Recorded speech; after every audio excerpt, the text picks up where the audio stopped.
Hello, my name's Tris and welcome to Schumacher Racing. We want to talk to you about our new Neon. Firstly, some of you have probably seen this driving around at the Nationals in the MTC scene. Aaron Rose took this to victory at a couple of Nationals and it's been a much awaited car. So I'm going to have the pleasure of talking to you a bit more about it. We have an S2 car, which is the material type, which is a more durable, lower cost material, which is a bit easier to drive as a car as well. Then we have our carbon fibre car, which is a bit lighter, it looks very nice, and is a bit sharper in handling, being a bit stiffer.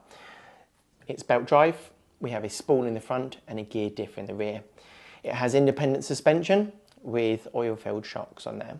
Let's talk about the shocks. We have an alloy shock body, we have a shock adjuster so you can adjust the ride height, and you have a full range of springs that you could adjust on it.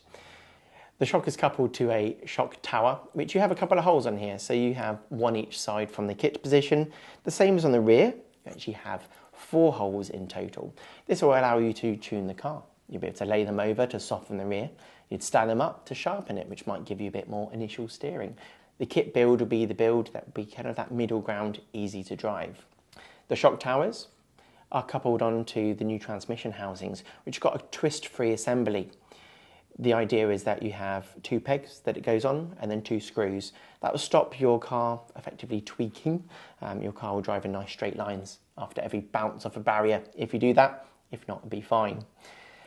The top arms are fixed for your camber. The idea is you don't have to adjust them. When you build the kit, it's easy. If you bounce off pipes, again, it doesn't change.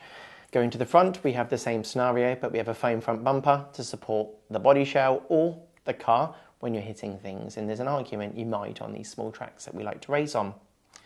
The centre of the car, we have an Aramax spur gear, very durable, 48 DP to deal with heavy loads going through. You have a nice purple alloy lay mount, or motor mount, and then it's obviously belt drive to front and rear. On the front, we have a spool, so then you have a fixed drive to the front, there's no differential action, and on the rear we have a gear differential with steel outputs, again for durability. Moving from the diffs and out, we have CVDs on the back, which is our constant velocity drive shafts on the back, which gives you a nice forward drive, and they're steel. On the front, we're very happy to put in there was the double joint drive shaft, which helps the car go around corners better. It's quite simple, they help the steering. On the car, we can adjust the droop with a grub screw, which is on the lower arms. We have a low mounted shock absorber, so we have little mounts here to bring that weight of the car down. One cool feature is that we have some mounting points here for the Aerox LP1 servo. That means you can get rid of the floating servo mount and directly mount it to the chassis, just like on the larger 10-scale platforms. And that's a brief overview of the Schumacher Neon. If you'd like some more information, go check out racing-cars.com. Thanks for watching.